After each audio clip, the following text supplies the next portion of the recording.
नमस्कार दोस्तों, मैं मोहित तोमर आप सभी का पीसम सब्जेक्ट लर्निंग चैनल में स्वागत करता हूं।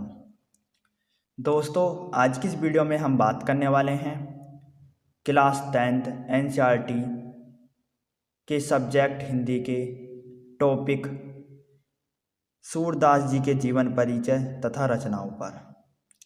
दोस्तों, आज की इस वीडियो में मैं आपको सूरदास जी का जीवन परिचय तथा रचनाएं हिंदी के एग्जाम में किस तरीके से लिखनी है इसके बारे में बताऊंगा।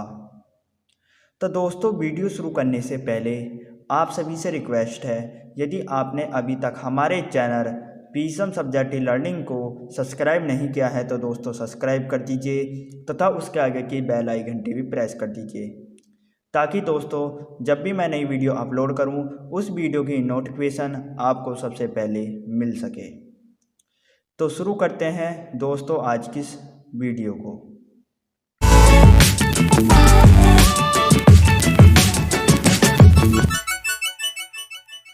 दोस्तों, आपके हिंदी के एग्जाम में क्वेश्चन 5 के ख में एक प्रश्न लिखा हुआ आएगा। क्या लिखा आएगा? एक प्रश्न लिखा हुआ आएगा। वह प्रश्न है, निम्नलिखित कवियों में से किसी एक कवि का जीवन परिचय दीजिए तथा उसकी किसी एक रचना का नाम लिखिए। और दोस्तों, यह प्रश्न 3 नंबर का होगा। कितने नंबर का होगा दोस्तों? 3 नंबर का। 2 नंबर का जीवन परिचय होगा, 1 नंबर की रचना होगी। और दोस्तों, इस प्रश्न में 3 कवियों के नाम लिखे हुए मिलेंगे आपको। कितने कवियों के? 3 कवियों के। उनमें से आपको एक कवि का जीवन परिचय तथा रचनाएं लिखनी हैं। तो दोस्तों, इसी प्रश्न के आधार पर आज की इस वीडियो में मैं लेकर आया हूं सूरदास जी का जीवन परिचय तथा रचनाएं। दोस्तों, आज की इस वीडियो में मैं आपको सूरदास जी का जीवन परिचय तथा रचनाएं लिखवाऊंगा। तो दोस्तों, जब भी आप किसी भी कवि का जीवन परिचय लिखें तो पहले उस कवि का आपको नाम लिखना होगा। जैसे कि आज की इस वीडियो में मैं सूरदास जी का जीवन परिचय तथा रचनाएं लिखने वाला हूं। तो दोस्तों, पहले मैं सूरदास जी का नाम लिखूंगा, सूरदास जी के नाम की हेडिंग डालूंगा। तो दोस्तों, मैंने हेडिंग डाल ली है। इसके बाद दोस्तों, मैं पहली हेडिंग डालूंगा जीवन परिचय। पहले दोस्तों हम सूरदास जी के जीवन परिचय लिखेंगे। तो दोस्तों, आपको इस हेडिंग में लिखना है, महाकवि सूरदास जी का जन्म सन 1478 ईस्वी के लगभग आगरा मथुरा सड़क पर स्थित रुनकता नामक ग्राम में हुआ था।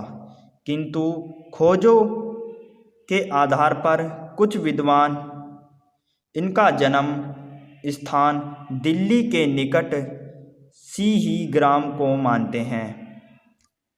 ये बचपन से ही गीत में बड़े निपुण थे। आगरा मथुरा के बीच गौ घाट पर रहकर भजन कीर्तन करते थे। इसी स्थान पर महाप्रभु वल्लभाचार्य से इनकी भेंट हुई, जो पुष्टि मार्ग के संस्थापक माने जाते हैं। उन्हीं की प्रेरणा प्राप्त करके इन्होंने प्रसिद्ध ग्रंथ सूरसागर की रचना की थी। वल्लभाचार्य ने इन्हें श्रीनाथ जी के मंदिर में कीर्तन का भार सौंप दिया। कुछ विद्वानों का मत है कि सूरदास जन्म से अंधे थे, किंतु कुछ विद्वानों का मत है कि किसी स्त्री के रूप सौंदर्य पर सूरदास जी मोहित हो गए थे। बाद में जब इन्हें ज्ञान हुआ तो पश्चाताप में इन्होंने अपनी आंखें फोड़ ली। सन 1583 ईस्वी के लगभग इनका पारसोली ग्राम में स्वर्गवास हो गया। तो दोस्तों, ये था सूरदास जी का जीवन परिचय, जो कि आपको हिंदी के बोर्ड एग्जाम में लिखना है, सेम इसी तरीके से। इसके बाद दोस्तों बात आती है सूरदास जी की रचनाओं पर, कि आप बोर्ड एग्जाम में सूरदास जी की रचना कैसे लिखोगे। तो दोस्तों, आपको क्या करना है, आपको एक लाइन छोड़कर हेडिंग डालनी है रचनाएं। तो दोस्तों मैंने हेडिंग डाल ली है रचनाएं। आपको इस हेडिंग में लिखना है सूरसागर, साहित्य लहरी आदि। तो दोस्तों ये जो रचनाएं हैं ये सूरदास जी की लिखी हुई रचनाएं हैं जो कि इन्होंने अपने जीवन में लिखी थी। इसके सिवा दोस्तों और भी रचनाएं हैं जो कि सूरदास जी ने लिखी थी, परंतु दोस्तों आपको हिंदी के बोर्ड एग्जाम में केवल एक रचना का नाम लिखना है। यहाँ मैंने 2 रचनाओं के नाम लिखे हुए हैं। आपको इन दोनों में से जौन सी रचना अच्छी लगे, याद हो जाए, उसका नाम आप हिंदी के बोर्ड एग्जाम में लिख सकते हैं। लिखना आपको एक ही रचना का नाम है।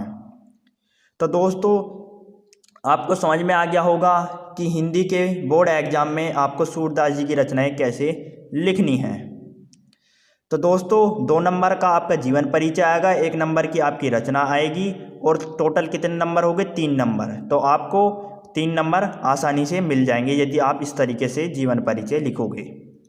दोस्तों जब भी आप किसी कवि का जीवन परिचय तथा रचनाएं लिखो तो एक बात का सदैव ध्यान रखना, आप जिस भी कवि का जीवन परिचय तथा रचनाएं लिख रहे हो उस कवि की जन्म तिथि, जन्म स्थान, माता का नाम, पिता का नाम, मृत्यु की तिथि, मृत्यु का स्थान, उसने शिक्षा कहाँ से प्रारंभ करी, कहाँ से उसे डिग्रियां मिली, कौन कौन से उसे पुरस्कार मिले, ये जितने भी इम्पोर्टेंट बातें हैं, मेन बातें हैं, इन सारी बातों को आपको काले पेन से लिखना है।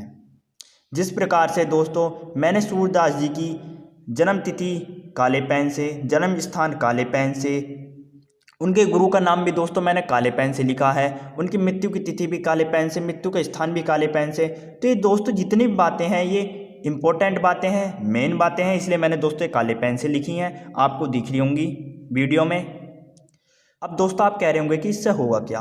तो दोस्तों इससे ये फ़ायदा होगा कि जो भी टीचर आपकी काफ़ी चेक करेगा और वह लेखक या कवि का जीवन परिचय चेक करेगा, तो दोस्तों उस लेखक या कवि की जन्म तिथि, जन्म स्थान, माता का नाम, पिता का नाम, मृत्यु की तिथि, मृत्यु का स्थान, उसे कौन कौन से पुरस्कार मिले, ये जितनी भी बातें हैं उसे काले पेन से लिखी दिख जाएंगी। और दोस्तों टीचर जीवन परिचय में इन्हीं बातों को देखता है और ये बातें आप यदि काले पेन से लिखोगे तो उसे आराम से दिख जाएंगी लिखी हुई, क्योंकि वो काले पेन से अलग दिखेंगी।